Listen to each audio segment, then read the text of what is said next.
ನ್ಯಾಯದಾನ ಮಾಡುವರ ಕೈಯಲ್ಲಿ ಕಸದ ಪೊರಕೆ ಹಾಗೂ ಬುಟ್ಟಿ ಹಿಡಿದು ಕಸ ತುಂಬುವುದರಲ್ಲಿ ಮಗ್ನರಾಗಿದ್ದ ನ್ಯಾಯಾಧೀಶರನ್ನ ಕಂಡ ಎಲ್ಲ ಸಿಬ್ಬಂದಿ ವರ್ಗ, ವಕೀಲರು, ಪುರಸಭೆ ಅಧಿಕಾರಿಗಳು, ಪೌರಕಾರ್ಮಿಕರು, ವಿದ್ಯಾರ್ಥಿಗಳು ಅವರಿಂದ ಪ್ರೇರಣೆಗೊಂಡು ಕಸವ ಗುಡಿಸಿ ಎಲ್ಲರೂ ಕಸ ವಿಲೇವಾರಿ ವಾಹನಕ್ಕೆ ಸುರಿಯುತ್ತಿದ್ದರು.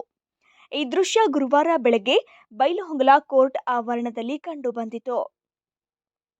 ಪುರಸಭೆ ತಾಲೂಕು ಕಾನೂನು ಸೇವಾ ಸಮಿತಿ, ವಕೀಲರ ಸಂಘ, ಎಸ್ಜೆವಿ ಆಯುರ್ವೇದ ಮೆಡಿಕಲ್ ಕಾಲೇಜು ಇವರುಗಳ ಸಂಯುಕ್ತ ಆಶ್ರಯದಲ್ಲಿ ಸ್ವಚ್ಛತಾ ಹೇ ಸೇವಾ ಅಭಿಯಾನ ಅಂಗವಾಗಿ ಈ ಕಾರ್ಯಕ್ರಮ ಜರುಗಿತು.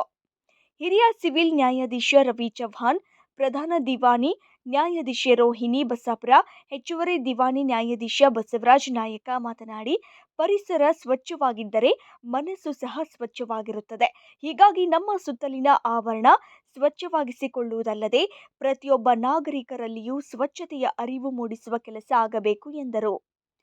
ನ್ಯಾಯಾಂಗದ ಗೌರವಾನ್ವಿತರು ಸ್ವಚ್ಛತಾ ಕಾರ್ಯದಲ್ಲಿ ಕೈಜೋಡಿಸಿದ ದೃಶ್ಯ ಅಲ್ಲಿದ್ದ ಪ್ರತಿಯೊಬ್ಬರಲ್ಲೂ ಹೊಣೆಗಾರಿಕೆಯ ಭಾವನೆ ಮೂಡಿಸಿತು.